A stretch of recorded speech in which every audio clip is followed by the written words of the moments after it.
여러분 안녕하십니까? 매일 저녁 9시에 유튜브에 김조영이라고 치시면 만나 뵐 수 있는 법률사무소 국토의 김조영 대표 변호사입니다.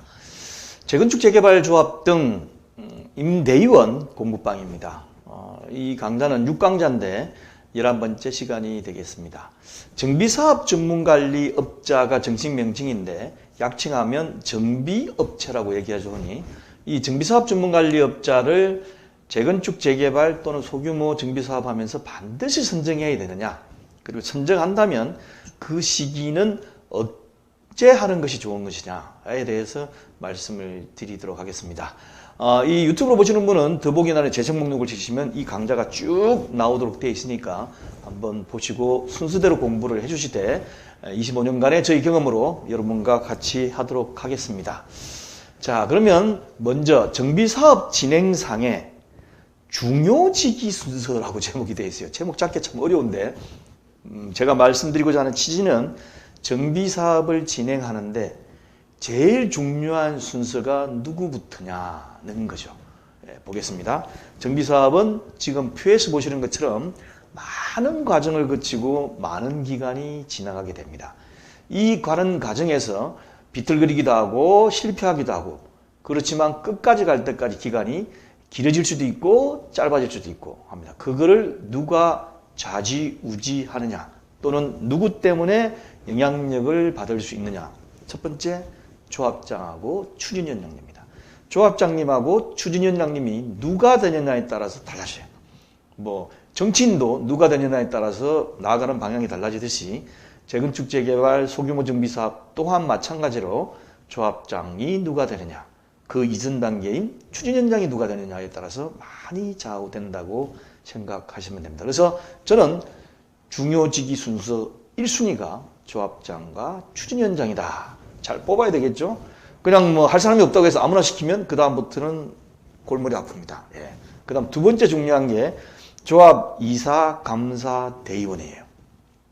보통 이사, 감사가 이제 임원이고 그 다음에 대의원들 보고 하시라 그러면 그냥 봉사하는 직책이니까 하시죠 하고 한 다음에 그 다음에 열심히도 안 하고 그냥 이사에 소집하면 가가지고 그 주는 자료 대충 보다 그냥 그래 찬성합니다 이렇게 하고, 대의원에도 소집하면 서류 한 번 안 보고 와가지고 그날 대의원회 안건에 조금 듣다가 찬성표 던지고, 거의 회사의 거수기보다 더한 수준으로 불성실하게 하는 사람들이 많습니다. 그런데 이 이사감사나 대의원이 얼마나 열과 성을 가지고 이 정비사업 진행에 관여하느냐에 따라서 많이 방향이 달라질 수밖에 없어요.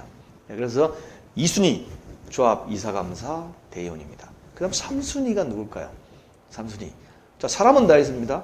어차피 그 다음에 3순위 조합원 아니야? 라고 생각할지 모르겠지만 조합원은 잘 모르고 어차피 그냥 집행부가 하는 대로 따라가는 성향이 많기 때문에, 물론 총회에서 모든 것을 결정하는 것은 조합원이지만 중요도가 조합원에게 있다고는 저는 생각하지 않습니다.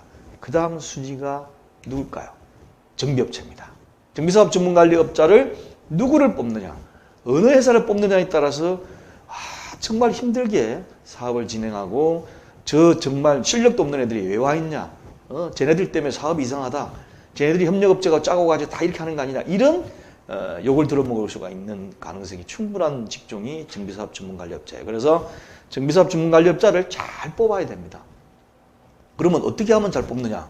그럼 별도로 제가 강의를 드릴 테니까. 어쨌든 정비사업 전문관리업자를 잘 뽑고, 정비사업 전문관리업자가 또 유명하다 그래가지고 또 일을 잘하느냐? 그것도 또 아닌 것 같아요. 그래서 이렇게 정비사업 전문관리업자가 3순위라고 저는 생각을 하고, 그 다음은 시공사입니다. 어느 건설회사를 선정하느냐에 따라서 달라지는 거죠. 품질도 달라지게 되고, 그 다음에 자금 대여할 때 애먹이느냐 안 먹이느냐, 시공사가 진해 이익만 많이 얻으려고 조합원한테 부담금을 많이 끼게 하느냐, 이거죠.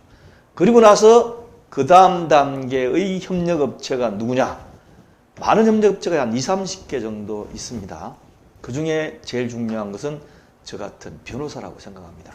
변호사가 조합 집행부라 의논해가지고 방향을 제대로 가게끔 해주는 것이 굉장히 중요해요. 그래서 변호사가 대충 그냥 잘 모르고 이렇게 하면 도움이 전혀 안 됩니다. 오히려 잘못해가지고 방향이 거꾸로 가도록 할 수 있는 자문을 해줄 수가 있으니까 그 다음 중요도는 저와 같은 변호사가 있다고 생각하시니까 잘 선택을 해보시기 바랍니다. 자, 그럼 두 번째, 정비사업 전문관리업자가 중요하다고 얘기하는데 무슨 일을 하는 것이냐 도대체. 정비업체 컨설팅 하는 거 아니야? 그럼 컨설팅 뭐 말 좀 해주고 그 다음 뭐 좀 일 좀 처리해주고 뭐 총회할 때 보니까 나와가지고 하던구만 그런 거 하는 거 아니야? 라고 하실 수 있지만 물론 그렇게도 이해할 수도 있습니다. 그러나 정비사업 전문관리업자가 무슨 일을 하는지에 대해서는 법령에 나와 있어요. 그래서 2023년 재건축 정비사업 법령 해설집을 보겠습니다. 이 법령 해설집은 매년 초에 발간되니까 연도에 따라서 구입을 해 보시되 내용을 보면 도시 및 주거환경정비법 102조에 나와 있어요. 102조 정비사업 전문관리업의 등록해가지고 다음 각 호의 사항을 추진위원회 또는 사업시행자로부터 위탁받거나 이와 관련한 자문을 하려는 자는 일정한 요건을 갖춰가지고 등록하여야 한다 돼 있으면서 업무가 나와요. 첫 번째, 조합 설립의 동의 및 정비사업의 동의에 관한 업무의 대행, 그 다음 조합 설립 인가의 신청에 관한 업무의 대행, 사업성 검토 및 정비사업의 시행계획서 작성, 설계자 및 시공자 선정에 관한 업무의 지원, 사업시행계획 인가의 신청에 관한 업무의 대행, 관리처분계획 수립에 관한 업무의 대행, 그리고 지당고수 등이 정비사업 전문관리업자를 선정한 경우에는 추진위원회 설립에 필요한 다음 항목의 업무 해가지고 서울처럼 공공지원을 받게 될 경우에 추진위원 설립에 관련한 업무를 정비사업 전문관리업자가 하도록 되어 있습니다. 이와 같은 이제 업무를 하는데 제가 보기에는 정비업체가 누구냐에 따라서 지금 보시는 초창기부터 해산 청산지까지 같이 지내가야 되기 때문에 정비사업 전문관리업자 누구냐는 것은 마치 부부를 잘 만나는 것하고 비슷해요. 그래서 잘못 만나면 계속 힘듭니다. 계속 힘들고 조합장님도 힘들고 조합원들도 힘들고 다 힘들기 때문에 정비사업 전문관리업자를 제대로 된 그런 업체를 선정해야 되죠. 그렇지만 현실적으로는 그러지 못하는 경우가 꽤 아마 눈에 띌 겁니다. 왜죠? 정비사업 전문관리업자 용역비를 적게 주기 때문에 그러는 거예요. 지금은 너무 경쟁을 붙여놔가지고 정비사업 전문관리업자의 용역비가 너무 적습니다. 적기 때문에 그 용역비를 받고 사무실을 운영해가면서 회사를 운영해가지고 해산 때까지 간다는 게 쉽지가 않을 정도예요. 그러다 보니까 자꾸 제대로 된 이 지식을 갖춘 직원들도 부족하고 이렇게 되는 거죠. 그래서 돈은 적게 주면서 좋은 품질을 요구하는 것은 잘못되지 않습니까? 그래서 여러분들께서 앞으로 정비사업 전문관리업자 할 때 제 같은 경우는 예를 들면 제곱미터당 얼마라고 추진위원 조합에서 아예 지적을 하고 그 다음에 충분히 좋은 사람으로 와라 라고 하는 게 더 낫지 않을까 생각이 드는데 그건 다음 기회에 제가 말씀을 드리도록 하겠습니다. 자, 그럼 세 번째, 정비사업 전문관리업자 선정이 의무적이냐 반드시 해야 되느냐. 보니까 뭐 정비사업 전문관리업자 선정해야 된다고 하는데 이게 과연 의무적이냐는 거죠. 자, 정비사업 전문관리업자 선정은 의무적이지 않습니다. 해도 되고 안 해도 돼요. 그러면 정비사업 전문관리업자 선정을 안 한다고 해서 사업 진행 과정에서 조합이 또는 추진위원회가 해야 될 업무가 줄어드는가요? 생략되는가요? 안 됩니다. 업무는 그대로 있어요. 그 업무가 복잡하고 힘듭니다. 힘들기 때문에 정비업체를 선정하지 않으면 상근 임원이나 사무장 직원을 더 많이 채용해야 돼요. 그리고 상근 임원도 사실 이 정비사업 업무에 대해 잘 모르지 않습니까? 그러다 보니까 전문직인 사무장 또는 다른 조합에서 몇 년 동안 근무하다 나온 직원들 이렇게 채용하는데 이 사람들도 다른 데서조차도 정비사업 전문관리업자가 있는 상태에서 사무장을 하든 직원을 했던 경험이 있기 때문에 그 사람이 정비사업 전문관리업자의 업무를 대체할 정도 실력은 있지 않다고 봐요. 왜냐? 굉장히 긴 기간 동안 다 업무를 채용하게 되기 때문에 쉽지가 않습니다. 그래서 이 정비사업 전문관리업자 선정하지 않으면 조합장 힘들죠. 그 다음에 직원들 힘들죠. 임원들 힘들죠. 더 힘들어요. 그리고 정비업체 용역비가 있는데 그 용역비를 지급하면서 선정을 하면 이 정비업체가 업무 수행을 인함으로 해가지고 좀 길어질 수 있는 기간도 당겨주고 하기 때문에 저는 충분히 선정 안 할 때에 비해서 정비업체 용역비를 커버하고도 남는다 라는 생각을 가지고 있으면서 소신 있게 정비업체는 선정을 하라 라고 말씀을 드리겠습니다. 제가 정비업체 반드시 하라고 저는 권유드립니다. 하지 말라 그러면 그럼 김종균 씨 네가 해라. 저 못해요. 예, 그래서 반드시 하시기 바랍니다.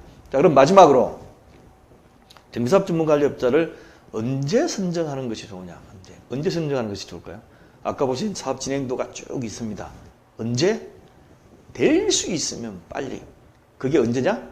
추진위원회 구성 승인이 나면 제일 먼저 정비사업 전문관리업자를 선정하는 게 낫습니다. 이걸 만약에 좀 시기를 두고 그 뒤에 선정한다고 해서 몇 개월치, 6개월치, 1년치 용역비가 줄어드는 것도 아닙니다. 제시하는 건 똑같아요. 똑같습니다. 그러니까 고생 1년 더 하고 나서 용역비 똑같이 줄 바에야 1년 전에 미리 하는 게 낫지 않습니까? 그래서 조금 뒤 선정한다고 용역비 줄어드는 게 아니니까 추진위원장님이나 추진위원님 고생 안 하시려고 하면 제일 먼저 축하 샴페인 구성 승인 났다고 터뜨린 다음에 바로 정비사업 전문관리업자 선정을 진행을 해주시기 바랍니다.